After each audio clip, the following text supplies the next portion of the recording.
Hello friends, சின்ன மருமகள் serial இனி வரப்போகிற எபிசோட்ஸ்க்கான ரிவ்யூ தான் பார்க்க போகிறோம். அடுத்தடுத்த சுவாரஸ்யங்களை தெரிஞ்சுக்கிறதுக்கு இந்த வீடியோவை ஸ்கிப் பண்ணாமல் கடைசி வரைக்கும் பாருங்கள். நம்ம சேது இருந்துட்டு தமிழ் செல்வியை இப்படியெல்லாம் கேட்டுட்டோமே நினச்சி ரொம்பவே ஃபீல் பண்ணிக்கிட்டு உட்காந்துக்கிட்டு இருக்காரு. அந்த நேரம் பார்த்து நம்ம மலர், தனோ, கருப்புன்னு இவங்க 3 பேருமே போகிறாங்க. போன உடனே நம்ம மலர் இருந்துட்டு என்னம்மாமா தீவிரமாக எதையோ யோசிச்சுக்கிட்டு இருக்கீங்க, என்னாச்சு, இன்னைக்கு காலையில் நடந்ததெல்லாம் யோசிச்சு பார்க்குறீங்களா அப்படின்னு சொல்லி கேட்கவும், இல்லை மலர், தமிழ் செல்வியே இப்படியெல்லாம் நான் கேட்டுட்டேன்னு நினச்சி ரொம்ப வருத்தப்பட்டுக்கிட்டு இருக்கேன். ஆனால் எனக்கு டிவோர்ஸ் கிடச்சிருமோனோ எனக்கு பயமாகவே இருக்குது. கண்டிப்பாக 6 மாதத்தில் கேஸு இயரிங்க்கு வந்தால் கண்டிப்பாக எனக்கு டிவோர்ஸ் கொடுத்துருவாங்களோன்னு எனக்கு பயமாக இருக்குது மலர் அப்படின்னு சொல்லி பேசிக்கிட்டு இருக்காங்க. இதை கேட்டேன் நம்ம மலர் இருந்துட்டு, இங்கே பாருங்க மாமா, நீங்கள் தானே டிவோர்ஸ்க்கு அப்ளை பண்ணுங்க, இப்போது அந்த கேஸை வாபஸ் பண்ணிவிடுங்க. கேஸை வாபஸ் பண்ணிட்டா கண்டிப்பாக இந்த டிவோர்ஸ் கேஸும் நடக்காதில்ல, உங்களுக்கு டிவோர்ஸும் கிடைக்காது அப்படின்னு சொல்லவும், இதை கேட்டே நம்ம சேது இருந்துட்டு, என்ன மலர் இவ்வளோ பெரிய விஷயத்த சாதாரணமாக சொல்லிக்கிட்டு இருக்கேன். ஆமாம் மாமா, எப்படி நீங்கள் தானே கேஸ் கொடுத்தீங்க, நீங்கள் கேஸ் கொடுத்ததை வாபஸ் பண்ணிட்டா கண்டிப்பாக டிவோர்ஸும் கிடைக்காது, டிவோர்ஸ் கேஸும் நடக்காது மாமா. இங்கே பாருங்கள், தமிழ்ச்செல்வி கூட நீங்கள் சேர்ந்து வாழணும்னு நினச்சா இதை பண்ணுங்க அப்படின்னு சொல்கிறாங்க. இதை கேட்டுட்டு நம்ம சேது இருந்துட்டு பயங்கர சந்தோஷமா, இங்கே பாரு மலர், இதை பற்றி நான் ரொம்ப யோசிச்சுக்கிட்டே இருந்தேன், என்ன பண்ணுறதுன்னு. ஆனால் நீ இப்படி ஒரு ஐடியாவை கொடுத்தது நினச்சி ரொம்ப சந்தோஷமாக இருக்குது. நான் கேஸை வாபஸ் பண்ணிட்டா கண்டிப்பாக எனக்கு யாரும் டிவோர்ஸ் கொடுக்க முடியாதுல்ல. இப்போது தமிழாக போயிட்டு டிவோர்ஸ்க்கெல்லாம் அப்ளை பண்ண மாட்டா, அதனால் நான் போயிட்டு கேஸை ஃபஸ்ட்டு வாபஸ் வாங்கிட்டு வந்துடுறேன் அப்படின்னு பயங்கர சந்தோஷமாக குடுன்னு ஓடுறாரு. ஓடி போயிட்டு வக்கீல்கிட்ட நடந்த விஷயத்தெல்லாம் சொல்லி கேஸை வாபஸ் பண்ணுறாங்க. சரிங்க சார், நீங்கள் இவ்வளோ தூரம் கேட்குறீங்க, கண்டிப்பாக நான் வாபஸ் வாங்கிடுறேன் சார் அப்படின்னு சொல்லிட்டு வாபஸும் பண்ணிடுறாங்க. அதாவது ஆப்போசிட் வக்கீலுக்கு கால் பண்ணி டிவோர்ஸ் கேஸை வாபஸ் வாங்கிட்டாங்க அப்படின்ற விஷயத்தையும் கால் பண்ணி சொல்லிடுறாங்க. சொன்ன உடனே அந்த வக்கீல் இருந்துட்டு தமிழுக்கு கால் பண்ணுறாங்க. கால் பண்ணி, மேடம், நீங்கள் டிவோர்ஸ் கேஸுக்கு வந்திருந்தீங்கள, அந்த கேஸை வாபஸ் பண்ணிட்டாரா அவங்க வீட்டுக்காரு அப்படின்னு சொல்கிறாங்க.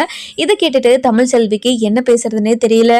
இங்கே பாருங்கள் மேடம், இனிமேல் இந்த கேஸு கோர்ட்டில் நடக்காதுங்க மேடம் அப்படின்னு சொல்லிடுறாங்க. அதுக்கப்புறம் தமிழ் செல்வி இருந்துட்டு சரிங்க மேடம் அப்படின்னு ஃபோனை வச்சுறாங்க. அந்த நேரம் பார்த்து நம்ம சேது இருந்துட்டு தமிழ் செல்வி ரூமுக்கு வராங்க. வந்த உடனே நம்ம தமிழ் செல்வி கிட்ட, இங்கே பாரு தமிழ், உன் கூட சேர்ந்து வாழணும்னு நினைக்கிறேன், நான் பண்ணதெல்லாம் தப்பு தான், நான் பண்ணது தப்புன்னு நான் எப்போவோ உணர்ந்துட்டேன், அப்போலேருந்து இப்போ வரைக்குமே அதை நினச்சி இப்போ வரைக்கும் குற்ற உணர்ச்சியோடு செத்துக்கிட்டு இருக்கேன் ஒவ்வொரு நாளும், என்னை மன்னிச்சிரு தமிழ் அப்படின்னு சொல்லி கையெடுத்து கும்பிடவும், இதை கேட்ட நம்ம தமிழ் இருந்துட்டு, இங்கே பாருங்கள், காலையில் என்னெல்லாம் நடந்துச்சு, என்னென்னலாம் பேசினாங்கன்னு தெரியுமா உங்களுக்கு, அது தெரிஞ்சிருந்தோம் நீங்கள் இப்படியெல்லாம் என்கிட்ட வந்து பேசுகிறீங்களா, இங்கே பாருங்கள், நீங்கள் டிவோர்ஸ் கேஸை வாபஸ் வாங்கினா மட்டும் நான் உங்கள் கூட சேர்ந்து வாழ்ந்துருவேன்னு நினச்சி பார்க்குறீங்களே, நீங்கள் அது கனவுல கூட நினைக்காதீங்க. கண்டிப்பாக உங்கள் கூட சேர்ந்து வாழ்கிறதுக்கு எனக்கு விருப்பமே கிடையாது. எந்த ஒரு ஜென்மத்திலையும் இனிமேல் உங்கள் கூட சேர்ந்து வாழணுன்ற எண்ணம் எனக்கு வரவே வரலை. அதுவும் இன்னைக்கு காலையிலேருந்து தான் உங்கள் சின்னம்மா என்னென்னலாம் பேசுனாங்கன்னு தெரியுமா, இதே மாதிரி தானே ஊருக்குள்ளே எல்லாருமே நான் அசிங்கப்படுத்தி பேசிக்கிட்டு இருப்பாங்க, இந்த குழந்தைக்கு வேற யாரோ அப்பான்னு எல்லாருமே பேசிக்கிட்டு இருப்பாங்கல்ல, நீங்கள் அப்படி ஒரு வார்த்தையை சொன்னதுனால இப்போ வரைக்குமே நான் போகிற இடத்துல வர இடத்துலலாம் அசிங்கப்பட்டு தான் நின்றுட்டுருக்கேன். உங்களால் நான் எத்தனை பேர்கிட்ட அசிங்கப்படுறது சொல்லுங்க அப்படின்னு சொல்லிட்டு என்னென்னமோ நம்ம தமிழ்ச்செல்வி நடந்ததெல்லாம் மனசில் வச்சுக்கிட்டே பேசிக்கிட்டு இருக்காங்க. இங்கே பாரு தமிழ், உன்னை ஊர் முன்னாடி வச்சு எல்லாருக்கிட்டையும் மன்னிப்பு காலில் விழுந்து மன்னிப்பு கேட்க சொன்னாலையும் பரவாயில்ல, நான் பண்ண தப்புக்கு உன் காலில் விழுந்து கூட மன்னிப்பு கேட்குறேன் தமிழ், என்னை மன்னிச்சிரு தமிழ் அப்படின்னு சொல்லிட்டு ரொம்பவே கெஞ்சிக்கிட்டு இருக்கவும், இங்கே பாருங்கள், என்னோடய வயிற்றில் இருக்கிற குழந்தைங்களை உங்கள் வாயாலே என்னோட அப்பன்னு சொல்ல வைக்கிற வரைக்கும் தான் நான் இந்த வீட்டில் இருக்கணும்னு நினச்சேன்.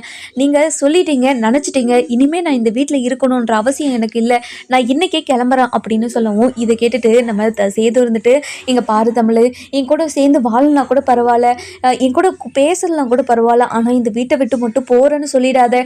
நீ இந்த வீட்டை விட்டு போகிறேன்னு சொல்லிட்டா கண்டிப்பாக அப்பாவும் சரி அப்பத்தாவும் சரி 2 பேருமே தாங்கவே மாட்டாங்க, அவங்க 2 பேருமே ரொம்ப உடஞ்சிருவாங்க அப்படின்னு சொல்லிக்கிட்டு இருக்காங்க. அந்த நேரம் பார்த்து நம்ம கருப்பு, தனம், அதுக்கப்புறம் மலர், காவியான்னு 4 பேருமே வராங்க. உள்ள வந்த உடனே நம்ம மலர் இருந்துட்டு, இங்கே பாரு தமிழ், நடந்த விஷயத்தெல்லாம் மனசில் வச்சுக்கிட்டு இப்படியெல்லாம் பண்ணிக்கிட்டு இருக்காத, அதாவது நீ சொல்கிற மாதிரி எத்தனையோ பெண்களுக்கு இந்த மாதிரி நடக்குது, அது கடந்துட்டு போகக்கூடாது தான், ஆனால் அது எப்போ கடந்து போகக்கூடாதுன்னா தன்னை திட்டின புருஷனுக்கு தான் பண்ணது தப்புதான்ற உணர வரைக்கும் நம்ம அதை கடந்து போகக்கூடாது. அது தப்புன்னு உணர்ந்து உங்ககிட்ட இவ்வளோ மன்னிப்பு கேட்குறாருல்ல, அப்போ நீ அதை கடந்து போய் தானே ஆகணும். அதை மன்னிக்கிறது தானே அது நியாயமே. எதுக்காக தமிழ் இப்படி பிடிவாதமா பண்ணிக்கிட்டு இருக்க? எனக்கு ஒண்ணுமே புரியல தமிழு அப்படின்னு சொல்லவும், இங்க பாருங்கக்கா, அந்த வலி உங்களுக்கு புரியாதுக்கா. அது நடந்தா தான் தெரியும். சுயமரியாதையோட வாழணும்னு நினைக்கிறவங்க கண்டிப்பா திரும்ப இந்த வாழ்க்கையை ஏத்துக்கவே மாட்டாங்கக்கா அப்படின்னு சொல்றாங்க. இங்க பாரு தமிழு, நீ சுயமரியாதைன்னு சொல்லிட்டு உன்னோட வாழ்க்கையை நீயே அடிச்சுக்க பார்க்குற. கண்டிப்பா உன்னோட வாழ்க்கை உன்னோட கையில தான் இருக்குது. இப்படி ஒரு வாழ்க்கை யாருக்குமே கிடைக்காது. என்னோட வாழ்க்கையை பார்த்தியா நான் எப்படி இருக்கேன்னு. ஆனால் உன்னோட வாழ்க்கை அப்படி இல்லை. ரொம்ப நல்லா பார்த்துக்கிறாரு மாமா. அப்படி ஒரு வாழ்க்கை கிடைச்சிருத நினச்சி நீ ரொம்ப சந்தோஷப்படணும். இங்கே பாரு தமிழ், நீ கண்டிப்பாக மாமாவை ஏற்றுக்கிட்டு தான் ஆகணும் அப்படின்னு சொல்கிறாங்க. அதுக்கப்புறம் என்ன, நம்ம அப்பத்தாவும் வராங்க. வந்த உடனே நம்ம தமிழ்ச்செல்வியை பார்த்து, இங்கே பாரு தமிழ், நான் உன்கிட்ட இப்படி கேட்குறேன்னு நீ தப்பாக நினச்சிக்காத. நான் ரொம்பவே ரொம்ப ரொம்ப நாளாக உனக்காக தானே எத்தனையோ விஷயம் இந்த வீட்டுக்கு வந்து வாழணுன்றதுக்காக எத்தனையோ விஷயம் பண்ணேன். ஆனால் ஒரு விஷயத்தில் கூட சேதும் சரி என்னோட பையனும் சரி 2 பேருமே மனசு இலகலை. ஆனால் நான் தான் செஞ்சது தப்புன்னு உணர்ந்து உன்கிட்ட வந்து மன்னிப்பு கேட்குறான்ல, மன்னிச்சுட்டு அவனை ஏற்றுக்கிறதான மனுஷத்தன்மை. இங்கே பாரு தமிழ், நான் உனக்காக உன்னோட வாழ்க்கைக்காக சொல்கிறேன். நீ இந்த வாழ்க்கையை ஏற்றுக்கிட்டு வாழு தமிழ் அப்படின்னு சொல்லிட்டு எவ்வளவோ தமிழ்கிட்ட சொல்லிக்கிட்டு இருக்காங்க. ஆனால் தமிழ் எதுவுமே ஏற்றுக்கிற மாதிரி இல்லை. அதுக்கப்புறம் நம்ம தனம் இருந்துட்டு, இங்கே பாருங்கக்கா, இத்தனை பேர் உனக்காக வந்து பேசிக்கிட்டு இருக்காங்கல்லக்கா, ஏன்க்கா இந்த மாதிரி பண்ணிக்கிட்டு இருக்க? இந்த மாதிரியெல்லாம் பண்ணாதக்கா அப்படின்னு சொல்கிறாங்க. இங்கே பாரு இங்கே பாருடி, இந்த விஷயத்தில் உன்னை தலையிடாதுன்னு எத்தனையோ முறை சொல்லிட்டு இருந்தானோ, இனிமேல் இந்த விஷயத்தில் நீ தலையிட்டனா கண்டிப்பாக இனிமேல் இந்த வீட்டில் இருக்கவே முடியாது. நீ அதுக்கப்புறம் நான் அம்மா கிட்ட அனுப்பி வச்சிருவேன் தெரிஞ்சுக்கோ அப்படின்னு சொல்கிறாங்க. இங்கே பாருக்கா, நீ அடிக்கடிக்கு அந்த விஷயத்த தான்க்கா சொல்லிக்கிட்டு இருக்க. நீ மாமா கூட சேர்ந்து வாழ்ந்துட்டனா கண்டிப்பாக நானே இந்த வீட்டை விட்டு போயிடுவேன். நான் உனக்கு இந்த வீட்டில் இருக்கணும்னு அவசியமே கிடையாது. மாமாவே உன்னை பார்த்துப்பாரு அப்படின்னு சொல்லவும், என்னடி என்னை பார்த்துக்கிறது அவ்வளோ கஷ்டமாவா இருக்குது உனக்கு? அதனால் இப்போது யாராச்சும் வந்தா அவங்க கிட்ட என்னை விட்டுட்டு போயிடலான்னு நினச்சி பார்த்துக்கிட்டு இருக்கியா அப்படின்னு சொல்லவும், இங்கே பாருக்கா, ஏன்க்கா அப்படியெல்லாம் பேசிக்கிட்டு இருக்க? உன்னோட வாழ்க்கை நல்லா இருக்கணுன்றதுக்காக தானே நாங்கள் எல்லாருமே இப்போ உங்ககிட்ட பேசிக்கிட்டு இருக்கோம். இங்கே பாருக்கா, ப்ளீஸ்க்கா, நீ மாமா கூட சேர்ந்து வாழுக்கா ப்ளீஸ்க்கா அப்படின்னு சொல்லி கெஞ்சி கேட்கவும், அதுக்கப்புறம் என்ன, நம்ம தனம் கேட்டுக்கிட்டே இருக்காங்க. அந்த நேரம் பார்த்து நம்ம தமிழ்ச்செல்வி இருந்துட்டு வயிறு வலியால் கத்திட்டு அழுக ஆரம்பிச்சிடறாங்க. அதுக்கப்புறம் நம்ம சேதுக்கு பயங்கரமாக ஷாக் ஆகிடுது. தமிழ், என்னாச்சு தமிழ், எதுக்காக கத்துற? ஐயோ என்னாச்சு? எனக்கு வயிறு வலிக்குது, வயிறு வலி தாங்கவே முடியல, என்னால் தாங்க முடியல, ஐயோ கடவுளே எனக்கு வயிறு வலிக்குதே அப்படின்னு சொல்லிட்டு அழுதுகிட்டே இருக்காங்க. இதை பார்த்து அப்பதான் இருந்துட்டு, ஏய் என்னடி சாப்பிட்ட நீ அப்படின்னு சொல்லி கேட்கவும், அப்பத்தான் இன்னும் நான் சாப்பிடவே இல்லை அப்பத்தான், என்னால் முடியல அப்பத்தான், வயிறு வலிக்குது அப்பத்தான் அப்படின்னு சொல்லிட்டு பயங்கரமாக அழுதுகிட்டே இருக்காங்க. அதுக்கப்புறம் நம்ம ராஜாங்கம், நம்ம ஈஸ்வரி, சாவுத்திரி, தாமரை, சித்ரா, அப்புறம் நம்ம போஸுன்னு எல்லாருமே ஓடி வந்துடுறாங்க. என்னாச்சுன்னு சொல்லி கேட்கவும், தமிழ் வயிறு வலியால் துடிச்சுக்கிட்டு இருக்கிறத பார்த்துட்டு நம்ம போஸ் இருந்துட்டு, என்னம்மா ஒரு டிக்கெட்டு இந்த வீட்டில் இருந்து அவுட் ஆக போகுது போலியே அப்படின்னு சொல்கிறாங்க. கொஞ்ச நேரம் அமைதியா இருடா அப்படின்னு சொல்லிட்டு, அதுக்கப்புறம் என்ன, நம்ம ராஜாங்க இருந்துட்டு, என்னாச்சு ஆத்தா, என்னாச்சு, எதுக்காக தமிழ்ச்செல்வி அழுதுகிட்டு இருக்கான் அப்படின்னு சொல்லி கேட்கவும், இல்லை ராஜாங்கம், தமிழ்ச்செல்வி ரொம்ப நேரமாக வயிறு வலியில் துடிச்சுக்கிட்டு அழுதுகிட்டே இருக்கா. இப்போ நான் என்ன பண்ணுறதுனே புரியல ராஜாங்கம் அப்படின்னு சொல்லவும், இங்கே பாராத்தா, எதுக்காக இப்படியெல்லாம் பேசிக்கிட்டு இருக்கீங்க? முதல்ல ஹாஸ்பிட்டலுக்கு கூட்டிகிட்டு போங்க. சேதோ, தமிழ்ச்செல்வியை தூக்கிட்டு வா, கருப்பு போய் வண்டி எடு அப்படின்னு சொல்லிட்டு சொல்கிறாங்க. அதுக்கப்புறம் கருப்பு வண்டி எடுக்கவும், சேது தூக்கிட்டு போகவும், வீட்டில் இருக்கிற எல்லாரும் காரில் ஏறவும், எல்லாருமே ஹாஸ்பிட்டலுக்கு போயிடுறாங்க.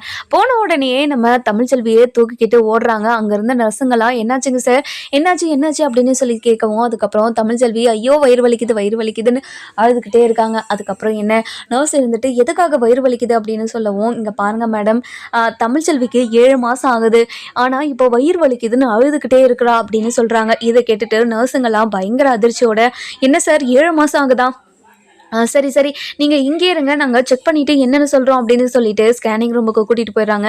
அதுக்கப்புறம் டாக்டருக்கும் இன்ஃபார்ம் பண்ணி டாக்டரையும் வர வச்சுறாங்க. டாக்டர் இருந்துட்டு வந்துக்கிட்டு இருக்கவும், நம்ம அப்பத்தா இருந்துட்டு, இங்கே பாருங்கள் டாக்டர், தமிழுக்கும் சரி உள்ளே இருக்க குழந்தைங்களுக்கும் சரி நீங்கள் எந்த ஒரு பாதிப்புமே இல்லாமல் நீங்கள் தான் காப்பாற்றி கொடுக்கணும் அப்படின்னு சொல்கிறாங்க. இதை கேட்டுட்டு நம்ம அப்பத்தா அதாவது டாக்டர் இருந்துட்டு, இங்கே பாருங்கள், நான் செக் பண்ணிவிட்டு என்ன ஏதுன்னு உங்ககிட்ட சொல்கிறேன், நீங்கள் கவலைப்படாதீங்க அப்படின்னு சொல்கிறாங்க. அதுக்கப்புறம் என்ன நம்ம அப்பத்தா இருந்துட்டு ரொம்பவே கவலைப்பட்டுட்டு அந்த கடவுளை வேண்டிக்கிட்டு இருக்காங்க. ஐயா பெரிய மந்த, எதுக்காக எங்கள் குடும்பத்தை இப்படியெல்லாம் ஆட்டி வச்சுக்கிட்டு இருக்கேன்னு எனக்கு புரியல கடவுளே. குழந்தைக்கும் சரி, அதாவது எந்த குழந்தைக்கும் தாய்க்கும் சேய்க்கும் 2 பேருக்கும் நல்லா இருக்கணும், யாருக்குமே எதுவும் ஆகக்கூடாது அப்படின்னு வேண்டிக்கிட்டு இருக்காங்க. இன்னொரு பக்கம் பார்த்தீங்கன்னா, நம்ம தமிழ்ச்செல்விக்கு ட்ரீட்மெண்ட் எல்லாம் ஸ்டார்ட் பண்ணிக்கிட்டு இருக்காங்க. முதல்ல ஸ்கேன் பண்ணி தான் பார்க்குறாங்க. ஸ்கேன் பண்ணி பார்த்ததில்ல, அதாவது கர்ப்பவாய் திறந்து குழந்தைங்க வெளியே வர மாதிரி தெரியுது. பார்த்த உடனே டாக்டருக்கே பயங்கர ஷாக்கு. அதுக்கப்புறம் என்ன, டாக்டர் இருந்துட்டு வெளியே வந்து இங்கே பாருங்க, ஓ ஓ அங்கே உள்ளே இருக்கிறவங்களுக்கு ப்ரெக்னன்சி, அதாவது இப்போ டெலிவரி பெயின் தான் வந்திருக்கு, அவங்களுக்கு குழந்தை பிறக்க போகுது அப்படின்னு சொல்லிடுறாங்க. இதை கேட்டுட்டு நம்ம அப்பத்தாக்கும் சரி, ராஜாங்கத்துக்கு சேதுக்குன்னு எல்லாருக்குமே பயங்கரமாக ஷாக் ஆகிடுது. என்ன டாக்டர் சொல்கிறீங்க நீங்கள், 7 மாதத்துல எப்படி 7 மாதத்துல எப்படி குழந்தை பிறக்கும்? இங்கே பாருங்கம்மா, ஒரு 100ல் ஒருத்தருக்கு இந்த மாதிரி மாதத்துல குழந்தை பிறக்கும். அவங்களுக்கு ஆரோக்கியமாக தான் இருக்காங்க. நம்ம குழந்தை பிறந்துட்டு குழந்தைங்க கையிலுக்கு வந்ததுக்கு அப்புறம் தான் குழந்தைங்க எப்படி இருக்குன்னு நம்ம செக் பண்ண முடியும். இப்போதைக்கு எங்களால் எதுவும் சொல்ல முடியாது, குழந்தை பிறந்த அப்புறம் தான் சொல்ல முடியும் அப்படின்னு சொல்லிட்டு உள்ளே போயிடுறாங்க. அதுக்கப்புறம் நம்ம அப்பதான் இருந்துட்டு, ஐயோ கடவுளே, எப்படி 7 மாதத்துல எதுக்காக இப்படி குழந்தை பிறக்க வச்சு அப்படின்னு சொல்லிட்டு என்னென்னமோ பேசிக்கிட்டு இருக்காங்க. அதுக்கப்புறம் ராஜாங்க இருந்துட்டு, என்ன ஆத்தா இது, இப்படியெல்லாம் உலகத்தில் நடக்குமா அப்படின்னு சொல்லி கேட்கவும், இங்கே பாரு ராஜாங்கம், ஒரு சிலருக்கு இந்த மாதிரி நடந்ததில் ஒரு சிலருக்கு உயிரும் போயிருக்கு.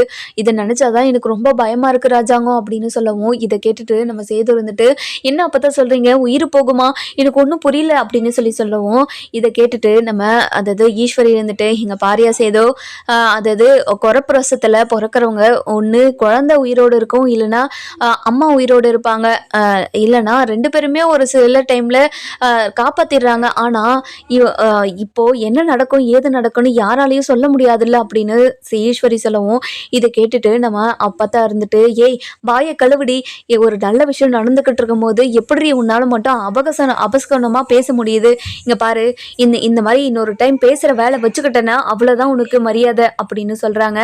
அதுக்கப்புறம் என்ன, நம்ம சேது இருந்துட்டு போய் அங்கே இருக்க சாமி கிட்ட, கடவுளே என்னோட பொண்டாடிக்கும் சரி என்னோட பிள்ளைக்கும் சரி எதுவுமே ஆகக்கூடாது கடவுளே, என்னோட குழந்தைங்களையும் நீ தான் காப்பாற்றணும் அப்படின்னு ரொம்பவே வேண்டிக்கிட்டு நிற்கிறாரு. அதுக்கப்புறம் நம்ம சேதுக்கிட்ட வந்து ராஜாங்க இருந்துட்டு, இங்கே பாரியா சேதோ, கவலைப்படாதியா, 2 பேருக்கும் எதுவுமே ஆகாது, நீ கவலைப்படாமல் இரியா அப்படின்னு சொல்லிக்கிட்டு இருக்காங்க. அந்த நேரம் பார்த்து நம்ம அப்பத்தா வராங்க. அப்பத்தா வந்து, இங்கே பாரியா சேது, ராஜாங்கம், உங்கள் 2 பேருக்கிட்டையும் நான் ஒரு விஷயம் சொல்லணுயா அப்படின்னு சொல்கிறாங்க. இதை கேட்டுட்டு நம்ம ராஜாங்க இருந்துட்டு, என்ன அதான், என்ன விஷயம் அப்படின்னு சொல்லி கேட்கவும், இங்கே பாருங்கய்யா, உங்ககிட்ட நான் ரொம்ப நாளாக ஒரு விஷயத்த மறைச்சிட்டேன் அப்படின்னு சொல்கிறாங்க. என்ன விஷயத்த மறைச்சிங்க? தமிழ்ச்செல்வி விஷயமா தான் நான் ஒரு விஷயத்த பெரிய விஷயமா மறைச்சிட்டேன், இந்த விஷயம் தமிழ்ச்செல்விக்கே தெரியாது அப்படின்னு சொல்கிறாங்க. இதை கேட்டுட்டு நம்ம ராஜாங்க இருந்துட்டு, என்ன அத்தா சொல்கிற நீ, என்ன விஷயம், என்ன தமிழ்ச்செல்விக்கே தெரியாது அப்படின்னு பயங்கர ஷாக்கோட கேட்கவும், இங்கே பாரியா ராஜாங்கம், தமிழ்ச்செல்வி வயிற்றுல ஒத்த உசுறு தான் இருக்குதுன்னு நினச்சிக்கிட்டு இருக்கியா, அதெல்லாம் இல்லை, 2 உசுறு இருக்குது அப்படின்னு சொல்கிறாங்க. இதை கேட்டுட்டு நம்ம ராஜாங்கம் சரி, நம்ம சேதுவும் சரி பயங்கர ஷாக்கில், அப்போதான் என்ன அப்போதான் சொல்கிறீங்க, நீங்கள் சொல்கிறது உண்மையா அப்படின்னு சொல்லி கேட்கவும், ஆமாம், ஆமாடா சேது, ஆமாயா சேது, நான் தமிழ்ச்செல்வி வயிற்றுல 2 குழந்தை தான் இருக்குது, இந்த விஷயத்த நான் உங்ககிட்ட ஏற்கனவே சொல்லியிருக்கணும், ஆனால் சொல்லாது விட்டது என்னோட தப்பு தான், என்னை மன்னிச்சிரியா சேது. ஆத்தா என்ன ஆத்தா நீ இப்படி ஒரு விஷயத்த மறைச்சிருக்க, எதுக்காக இப்படி ஒரு விஷயத்த மறைச்ச நீ அப்படின்னு சொல்லி கேட்கவும், இங்கே பாரியா ராஜாங்கம், இந்த விஷயத்த மறைச்சதுக்கு காரணமும் இருக்குது. தமிழ்ச்செல்வி நம்ம கிட்டலாம் வயிற்றுல துணியை கட்டிக்கிட்டு எத்தனை மாசமா ஏமாத்திக்கிட்டு இருந்தா, அவளுக்கு ஒரு தண்டனையை கொடுக்கணுன்றதுக்காக தான் இப்படி ஒரு விஷயத்த பண்ணிட்டேன் ராஜாங்கம். என்ன அத்தா சொல்கிற நீ, 2 குழந்தை இருக்குதுன்னு தெரிஞ்சிருந்தா அதுக்கேற்ற மாதிரி அவள் சாப்பிட்றதுலேருந்து எல்லா விஷயத்துலையும் மாற்றிருப்பார்ல, ஏன் அத்தா இப்படியெல்லாம் பண்ணிக்கிட்டு இருக்க நீ அப்படின்னு சொல்கிறாங்க. இதை கேட்டுட்டு நம்ம சேது இருந்துட்டு பயங்கரமாக அழுதுகிட்டே இருக்காரு. என்ன சேது, எதுக்காக அழுதுகிட்டு இருக்க அப்படின்னு அப்பத்தா கேட்கவும், இங்கே பாருங்க அப்பத்தா, நீங்கள் இப்படி ஒரு வேலையை பண்ணுவீங்கன்னு நினச்சி கூட பார்க்கல அப்பதான். இந்த விஷயத்த எனக்கு ஏற்கனவே நீங்கள் சொல்லியிருக்கலாம்ல. ஏன் என்கிட்ட ஏற்கனவே இந்த விஷயத்த சொல்லலை? உங்கள் மேலே நான் எவ்வளோ பெரிய மரியாதை வச்சுருந்தேன். ஆனால் இந்த மரியாதையை நீங்கள் காப்பாற்றவே இல்லை. போங்க அப்பதான் அப்படின்னு சொல்லிட்டு சொல்லவும், இதை கேட்டுட்டு நம்ம அப்பதான் இருந்துட்டு பயங்கரமாக அழுதுகிட்டே, இங்கே பாரியா சேது, நான் பண்ணது தப்பு தான்யா, என்னை மன்னிச்சிரியா. முதல்ல தமிழ் செல்விக்கு என்னாச்சு ஏதாச்சுன்னு தெரியல. டாக்டர் உள்ளே போனவங்க வெளியே வரல. எனக்கு ரொம்ப பயமாக இருக்கியா ராஜாங்கம் அப்படின்னு சொல்லி பேசிக்கிட்டு இருக்காங்க. அதுக்கப்புறம் என்ன, டாக்டர் இருந்துட்டு வெளியே வராங்க. வெளியே வந்த உடனே எல்லாருக்கிட்டையும், இங்கே பாருங்கம்மா, வயிற்றுக்குள்ளே ரெண்டு குழந்தை இருக்குது, இந்த விஷயம் உங்களுக்கு ஏற்கனவே தெரியுமா அப்படின்னு சொல்லி கேட்கவும், எனக்கு தெரியும், ஆனால் வீட்டில் இருக்கிறவங்களுக்கு யாருக்கும் தெரியாதுங்க மேடம் அப்படின்னு அப்பதான் சொல்லுவோம். என்னம்மா இந்த விஷயம் தாய்க்கே தெரியாதுன்னு சொல்கிறாங்க அவங்க, எனக்கு ரெட்டை குழந்தை இருக்கிற விஷயமே இப்போ தான் தெரியும்னு சொல்கிறாங்க அவங்க. என்னம்மா இது, தாய்க்கே இந்த விஷயத்த சொல்லாமல் வச்சுருக்கீங்க, எனக்கு புரியல. உங்ககிட்ட நான் அப்புறமா பேசிக்கிறேன் அப்படின்னு சொல்லிட்டு உள்ளே போயிடுறாங்க. அதுக்கப்புறம் நம்ம அது யாரு மலர் இருந்துட்டு அப்பத்தா கிட்ட வந்து, அம்மாச்சி என்ன அம்மாச்சி, அவங்க என்ன சொல்லிட்டு போகிறாங்க அவங்க அப்படின்னு சொல்லி கேட்கவும், இல்லடி மலர், தமிழ்ச்செல்வி வயிற்றுல ரெட்டை குழந்தை இருக்குதுன்னு எனக்கு ஏற்கனவே தெரியும்டி அப்படின்னு சொல்கிறாங்க. என்ன அம்மாச்சி சொல்கிறீங்க நீங்கள் சொல்கிறது உண்மையா? நீங்கள் சொல்கிறது உண்மையா பொய்யா? எனக்கு உண்மையாக இது நம்ப முடியல அப்படின்னு சொல்லவும், தனம் இருந்துட்டு, இங்கே பாருங்கக்கா, அதனால தான் அக்கா ரெண்டு பக்கமும் உதச்சிக்கிட்டே இருக்குன்னு அப்பப்போ சொல்லிக்கிட்டே இருப்பாங்கல்ல, அதனால தான்க்கா இப்படியெல்லாம் நடந்திருக்கு. ஆனால் இந்த விஷயம் எங்களுக்கு ஏற்கனவே தெரிஞ்சிருக்கணும், ஏன் இந்த விஷயத்த நாங்கள் தெரிஞ்சுக்காமல் இருந்தோன்னு எனக்கு தெரியல அப்படின்னு சொல்லிட்டு ஒரு பக்கம் தனமும். இதை கேட்ட நம்ம சாவித்திரியும் சரி ஈஸ்வரியும் சரி பயங்கர அதிர்ச்சியில் இருக்காங்க. அதுக்கப்புறம் நம்ம தாமரை இருந்துட்டு சாவித்திரி கிட்ட, என்னம்மா ரெட்டை குழந்தை இருக்குதான், ஒத்த குழந்தைக்கே இந்த வீட்டில் இருக்கிறவங்கெல்லாம் ஆட்டம் தாங்க முடியாது, இப்போ ரெட்டை குழந்தைக்கு என்ன நடக்க போதோ தெரியல, இனிமேல் நடக்க போகிறத மட்டும் பாரு, கண்டிப்பாக எல்லாருமே ரொம்ப கேவலமாக பண்ண போகிறாங்க அப்படின்னு சொல்லி பேசிக்கிட்டு இருக்காங்க. இந்த பக்கம் பார்த்தீங்கன்னா நம்ம சித்ரா இருந்துட்டு, என்னம்மா இந்த குடும்பத்தில் என்ன நடக்குது, இங்கே பாருமா, ரெட்டை குழந்தை வந்துட்டா இந்த குடும்பத்தில் இருக்கிறவங்க எல்லாம் நம்மளை மதிப்பாங்களாம்மா? கண்டிப்பாக மதிக்கவே மாட்டாங்க, இப்போ என்னம்மா பண்ணுறது நம்ம அப்படின்னு சொல்லவும், இதை கேட்டுட்டு நம்ம அப்பதான் இருந்துட்டு, என்னடி என்ன குசு குசுன்னு பேசிக்கிட்டு இருக்கீங்க, எதுவுமே கேட்கலன்னு நினச்சிக்கிட்டு இருக்கீங்களா? நீங்கள் பேசுகிறது எல்லாமே கேட்குது. இந்த பாரு, இந்த இந்த குழந்தைங்கள்லாம் வந்தால் உங்களை யாரும் மதிக்க மாட்டாங்க, உங்களை செல்ல காசு ஆகிடும்னு நீங்கள் நினச்சிக்கிட்டு இருக்கீங்களா? உங்கள் கேவலமான புத்தியை நீங்கள் விடவே மாட்டீங்களா? எதுக்காக இப்படியெல்லாம் பண்ணிக்கிட்டு இருக்கீங்க அப்படின்னு சொல்லிட்டு பயங்கரமாக திட்டிக்கிட்டே இருக்கவும், அந்த நேரம் பார்த்து கருப்பு இருந்துட்டு சேதுக்கிட்ட, என்ன சேதோ, உனக்கு ரெட்டை குழந்தை பிறக்க போகுது, இந்த விஷயத்தை தெரிஞ்ச உடனே நீ எப்படி ஃபீல் பண்ணுற அப்படின்னு சொல்லி கேட்கவும், இங்கே பாருங்க மாமா, எனக்கு குழந்தைங்களை விட இப்போது தமிழ்ச்செல்வி தான் எனக்கு ரொம்ப கஷ்டமாக இருக்குது. அவள் அழுற சத்தத்தை என்னால் கேட்கவே முடியல, அவள் ரொம்ப வழியில் துடிச்சிக்கிட்டே இருக்கா, இப்போது என்ன பண்ணுறது ஏது பண்ணுறதுன்னு கூட எனக்கு ஒன்றுமே புரியல அப்படின்னு சொல்லவும், இங்கே பாரு சேதோ, அதாவது குழந்தை பிறக்கிற வழினா அப்படி தான் இருக்கும், வேறு எப்படி இருக்கும்னு நினைக்கிற நீ? கண்டிப்பாக அப்படி தான் இருக்கும், நீ கவலையே படாத, கண்டிப்பாக ரெண்டு பேருக்குமே எதுவுமே ஆகாது அப்படின்னு சொல்லிக்கிட்டு இருக்காங்க. இதை கேட்டுட்டு நம்ம சேது இருந்துட்டு பயங்கரமாக அழுக ஆரம்பிச்சிடறாரு. ராஜாங்க வந்து, ஏய்யா ராஜாங்கம், ஏய்யா சேது, எதுக்காய்யா அழுதுகிட்டு இருக்க, ரெண்டு பேருக்குமே எதுவும் ஆகாதியா அப்படின்னு சொல்லவும், இல்லைப்பா, தமிழ்ச்செல்வி வயிற்றுல ரெட்டை குழந்தை இருக்குது, இப்போ அவள் வழியில் துடிச்சிக்கிட்டு இருக்கா, ரெட்டை குழந்தையும் வெளியே வரத்துக்குள்ளே அவளுக்கு உசுறு போய் உசுறு வரும் இல்லை, ரொம்ப கஷ்டம் இல்லைப்பா, அவள் எப்படி எல்லா வழியும் தாங்குவாப்பா, என்னால் தாங்க முடியலப்பா, அவள் வலி தாங்க முடியாதுன்னு நினச்சாவே எனக்கு அவ்வளோ கஷ்டமாக இருக்குதுப்பா அப்படின்னு சொல்கிறாங்க. இதை கேட்டுட்டு நம்ம அதாவது கருப்பு இருந்துட்டு, இங்கே பாரு சேதோ, நீ எதுக்காக இவ்வளோ கவலைப்பட்டுக்கிட்டு இருக்க, அதாவது மாசமாக குழந்தை பிறக்கிற வழி அப்படி தானே இருக்கும், எதுக்காக நீ இப்படியெல்லாம் கஷ்டப்பட்டுக்கிட்டு இருக்க, நீ கஷ்டப்பட வேண்டிய அவசியமே கிடையாது, கண்டிப்பாக தமிழ்ச்செல்வியும் அதாவது குழந்தைங்களும் ரொம்பவே சேஃபாக தான் இருக்கும், நீ கவலைப்படாத அப்படின்னு சொல்லிக்கிட்டு இருக்காங்க.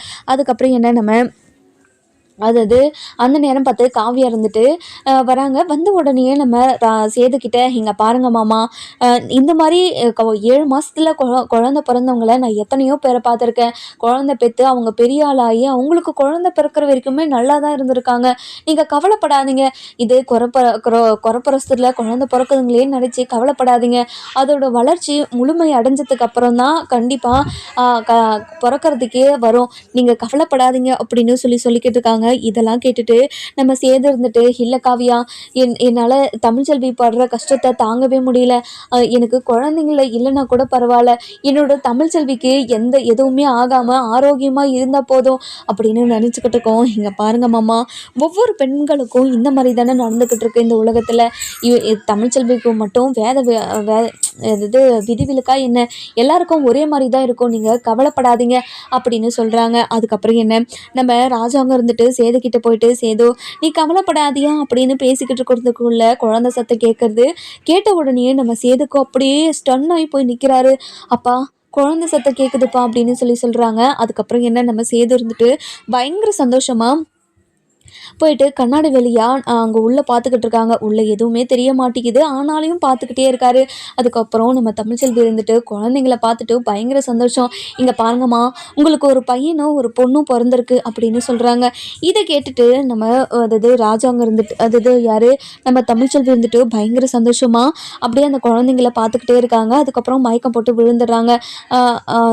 தமிழ்ச்செல்விக்கு தேவையான மெடிசன்ஸு, ட்ரிப்ஸுன்னு சொல்லிட்டு எல்லாமே ஏற்றிக்கிட்டு இருக்காங்க. இந்த பக்கம் பார்த்தீங்கன்னா பேபியெல்லாம் க்ளீன் பண்ணிவிட்டு வெயிட் போட்டுட்டு, அதுக்கப்புறம் பேபிக்கு தேவையான மானிட்டர்ஸு, வென்டிலேட்டரு, எல்லாத்துலேயும் வார்மர்னு சொல்லிட்டு எல்லாத்துலேயுமே வச்சு ட்ரீட்மெண்ட் பண்ணியிருக்காங்க பேபிக்கு. ஃபஸ்ட்டு வார்மரில் தான் இருக்கணும் பேபி, ஏன்னா 7 மாதத்தில் பிறந்ததுனால இப்போது இன்குபேட்டரில் வச்சே தான் ஆகணும். இன்குபேட்டரில் தான் ஒரு 24 ஹவர்ஸ்க்கு வச்சு ஆகணும்னு டாக்டர் முடிவு பண்ணியிருக்காங்க. அதுக்கப்புறம் வெளியே போகிறாங்க. வெளியே போன உடனே டாக்டர்கிட்ட நம்ம சேது இருந்துட்டு, "டாக்டர், தமிழ்ச்செல்வி எப்படி இருக்கா டாக்டர்? என்னோட பொண்டாட்டி எப்படி இருக்கா டாக்டர்?" அப்படின்னு சொல்லி கேட்கவும், "இங்கே பாருங்கள் சார், நீங்கள் கவலைப்படாதீங்க. குழந்தைங்களும் சரி, உங்கள் ஒய்ஃபும் சரி, எல்லாருமே இப்போ சேஃபாக தான் இருக்காங்க. ஆனால் குழந்தைங்க மட்டும் 24 ஹவர்ஸ்க்கு ஒரு இன்குபேட்டரில் தான் இருக்கணும்" அப்படின்னு சொல்லிடுறாங்க. "என்ன டாக்டர் சொல்கிறீங்க? குழந்தைங்களுக்கு எதுவும் ஆபத்தெல்லாம் இல்லையே?" "இல்லை இல்லை, குழந்தைங்களுக்கு எந்த ஆபத்தும் இல்லை. இப்போது குழந்தை வெளியே 7 மாதத்தில் வெளியே வந்ததுனால இங்கே இருக்க கிளைமேட் எதுவுமே ஒத்துக்காது. இப்போது 24 ஹவர்ஸ்க்கு இன்குபேட்டரில் இருந்து கொஞ்சம் கொஞ்சமாக அந்த இன்குபேட்டரோட வேல்யூவை குறைச்சிக்கிட்டே வந்தால் தான் கண்டிப்பாக அந்த கிளைமேட்டுக்கு அவங்க செட் ஆகுவாங்க. நீங்கள் கவலைப்படாதீங்க, குழந்தைங்களுக்கெல்லாம் எதுவுமே இல்லை" அப்படின்னு சொல்லிடுறாங்க. "இன்னும் கொஞ்ச நேரத்தில் உங்கள் ஒய்ஃபை வார்டுக்கு மாற்றிடுவோம், அங்கே போயிட்டு உங்கள் ஒய்ஃபுங்களும் குழந்தைங்களும் பாருங்கள்" அப்படின்னு சொல்கிறாங்க. இதை கேட்டுட்டு நம்ம சேதுக்கும் சரி, ராஜாங்கத்துக்கு, நம்ம அப்பத்தாக்கு, மோகனாக்கு, அதுக்கப்புறம் என்ன, காவியா, மலர், தனத்தோட அம்மா, அப்பா அப்படின்னு சொல்லிட்டு எல்லாருமே பயங்கர சந்தோஷத்தோடு இருக்காங்க. அதுக்கப்புறம் நம்ம தமிழ்ச்செல்வியை வார்டுக்கும் மாற்றிடுறாங்க. வார்டுக்கு மாற்றின உடனே நம்ம சேது தான் ஃபஸ்ட்டு போயிட்டு நம்ம தமிழ்ச்செல்வியை பார்க்குறாங்க. "தமிழ், எப்படி இருக்குது தமிழ் இப்போ?" அப்படின்னு சொல்லி கேட்கவும், நம்ம தமிழ்ச்செல்வி எதுவுமே பேசாமல் அமைதியாக இருக்காங்க. "இங்கே பாரு தமிழ், நீ எவ்வளோ தான் கோவமாக இருந்தாலையும் என்னை மன்னிச்சிரு தமிழ், நான் பண்ணதெல்லாம் தப்பு தான். நம்ம குழந்தைங்க எப்படி இருக்குது, நம்ம குழந்தைங்கள பார்த்தியா?" அப்படின்னு சொல்லி கேட்கவும், ஆனால் தமிழ்ச்செல்வி எதுவுமே பேசாமல் அமைதியாக தான் இருக்காங்க. அந்த நேரம் பார்த்து நம்ம தமிழ்ச்செல்வியோட குழந்தைங்கள நர்ஸ் கொண்டு வந்துக்கிட்டு இருக்காங்க. இதை பார்த்துட்டு நம்ம சேது இருந்துட்டு அந்த குழந்தைங்கள பார்த்த உடனே அப்படியே கண்ணுல இருந்து தண்ணி வந்துக்கிட்டே இருக்குது. "அப்பதான், இங்கே பாருங்க அப்பதான், என்னோட குழந்தைங்கள பாரு அப்பத்தா, எப்படி இருக்குன்னு, ஒரு பொண்ணு ஒரு பையன்" அப்படின்னு சொல்லிட்டு நர்ஸ் சொல்லவும், இதை கேட்டுட்டு நம்ம சேதுக்கு பயங்கர சந்தோஷம். என்னோட அம்மாவே எனக்கு பிறந்திருக்கே அப்படின்னு சொல்லிட்டு பயங்கர சந்தோஷமா பேசிக்கிட்டு இருக்காங்க. அதுக்கப்புறம் நம்ம மோகனா இருந்துட்டு அந்த குழந்தைங்கள வாங்கி நம்ம ராஜாங்கத்துக்கிட்ட கொடுக்கவும், ராஜாங்கம் அந்த குழந்தைய ரொம்ப சந்தோஷமா அப்படியே கையில் வாங்கிட்டு அப்படியே பூரிச்சு போய் பார்த்துக்கிட்டு இருக்காரு. அதுக்கப்புறம் அப்பதான் இருந்துட்டு, "என்னையா ராஜாங்கம், குழந்தைங்கள்லாம் எப்படியா இருக்குது அப்படின்னு சொல்லி பார்த்துக்கிட்டு இருக்காங்க. இந்த பக்கம் பார்த்தீங்கன்னா நம்ம சாவித்திரியும் ஈஸ்வரியும் பயங்கர கோவத்தில் அப்படியே ஆச்சரியமாக பார்த்துக்கிட்டு இருக்காங்க. "ஐயோ, 2 குழந்தையும் முத்து மாதிரி இருக்கே" அப்படின்னு சொல்லி நினச்சிக்கிட்டு இருக்காங்க. அதுக்கப்புறம் என்ன, நம்ம மோகனாவும் மோகனா, சேது, ராஜாங்கன்னு சொல்லிட்டு குழந்தைங்கள பார்த்து பார்த்து ரசிச்சுக்கிட்டே இருக்காங்க. இன்னொரு பக்கம் பார்த்தீங்கன்னா நம்ம தமிழ்ச்செல்வி இருந்துட்டு ரொம்பவே டயர்டாக படுத்துக்கிட்டு இருக்கவும், மலர் இருந்துட்டு, "என்ன தமிழ், இப்போ எப்படி இருக்குது?" அப்படின்னு சொல்லி கேட்கவும், "அக்கா, என்னால் முடியலக்கா, வலி ரொம்ப உயிர் போகிற மாதிரியே இருக்குது" அப்படின்னு சொல்லி வாயை திறக்கிறாங்க. இதை கேட்டுட்டு நம்ம சேது இருந்துட்டு, "என்ன தமிழ், வலிக்குதா, இன்னும் வலிக்குதா, வலிக்கு ஏதாவது இன்ஜெக்ஷன் போட சொல்லவா?" அப்படின்னு சொல்லி கேட்குறாங்க. "இங்கே பாருங்கள், உங்ககிட்ட யாரும் பேசலை, உங்ககிட்ட பேசுகிற அளவுக்கு எனக்கு தெம்பும் கிடையாது, நீங்கள் என்கிட்ட பேசாதீங்க" அப்படின்னு சொல்கிறாங்க. இதை கேட்டுட்டு நம்ம சேதுக்கு ரொம்பவே மனசு உடைஞ்சு போயிடுறாரு. சரி, இப்போ இப்போதைக்கு நம்ம எது பேசினாலும் சண்டை தான் வரும்னு சொல்லிட்டு அமைதியாயிடுறாரு. அதுக்கப்புறம் நம்ம அப்பதான் இருந்துட்டு, அடியே தமிழ், எதுக்காகடி இப்படி சேதுக்கிட்ட மூஞ்ச காட்டுற, அவன் ரொம்ப பாவண்டி, நீ ரொம்ப வழியில துடிச்சதை பார்த்துட்டு அவன் உசுரையே விட துணிஞ்சிட்டாண்டி, அப்படியேப்பட்டவனை நீ இப்படியெல்லாம் பேசலாமாடி, பாவண்டி அவன் அப்படின்னு சொல்கிறாங்க. இங்கே பாருங்க அம்மாச்சி, நான் யாரை பற்றியும் யோசிக்கிற மாதிரியெல்லாம் இல்லை. நானும் என்னோட குழந்தைங்களும் மட்டும்தான் இனிமேல் எனக்காக இருக்க போகிறது, வேறு யாரும் எனக்காக இல்லை அப்படின்னு சொல்லிடுறாங்க. இதை கேட்டுட்டு நம்ம தனம் இருந்துட்டு, அக்கா ஏன்க்கா அப்படியெல்லாம் பேசிக்கிட்டு இருக்க, நீ பேசுறது ரொம்ப பெரிய தப்புக்கா அப்படின்னு சொல்கிறாங்க. இதை கேட்டுட்டு நம்ம ராஜாங்க இருந்துட்டு இங்கே பாருங்கள், இப்போதைக்கு நம்ம எதுவும் பேச தேவையில்ல, வீட்டுக்கு போயிட்டு பேசிக்கலாம் சரிங்களா, இப்போதைக்கு நம்ம எதுவும் பேசாமல் அமைதியாக இருக்கணும் அப்படின்னு சொல்லிடுறாங்க. அதுக்கப்புறம் என்ன, டாக்டர்கிட்ட எப்போ டிஸ்சார்ஜ் பண்ணுறதுன்னு கேட்குறாங்க. நீங்கள் நாளைக்கே டிஸ்சார்ஜ் பண்ணிடுங்க அப்படின்னு சொல்லிடுறாங்க. அடுத்த நாள் காலையில் நம்ம தமிழ்ச்செல்வியை வீட்டுக்கு கூட்டிகிட்டு போகிறாங்க. வீட்டுக்கு கூட்டிகிட்டு போன உடனே நம்ம தமிழ்ச்செல்விக்கு குழந்தைங்களுக்கும் ஆரத்தி எடுத்து உள்ளே கூட்டிகிட்டு போகிறாங்க. உள்ளே கூட்டிகிட்டு போன உடனே நம்ம ராஜாங்க இருந்துட்டு மொத்த சொத்தையும் பேரனங்க பேரில் பேத்தி பேரனங்க பேரில் எழுதி வச்சுட்டு அந்த பத்திரத்தை நம்ம குழந்தைங்கிட்ட கொடுக்குறாங்க. இதை பார்த்துட்டு நம்ம ஈஸ்வரிக்கும் சாவித்திரிக்கும் அப்படி நெஞ்சே வடிச்சிருது. அதுக்கப்புறம் என்ன, நம்ம ஈஸ்வரியும் சாவித்திரியும் இதுக்காக சண்டை போடுவாங்களா மாட்டாங்களான்னு சொல்லிட்டு நம்ம வர எபிசோடில் பார்க்கலாம். இந்த வீடியோ உங்களுக்கு பிடிச்சிருந்தா லைக் பண்ணுங்கள், சப்ஸ்கிரைப் பண்ணுங்கள், மறக்காமல் பெல் ஐகானையும் கிளிக் பண்ணிக்கோங்க.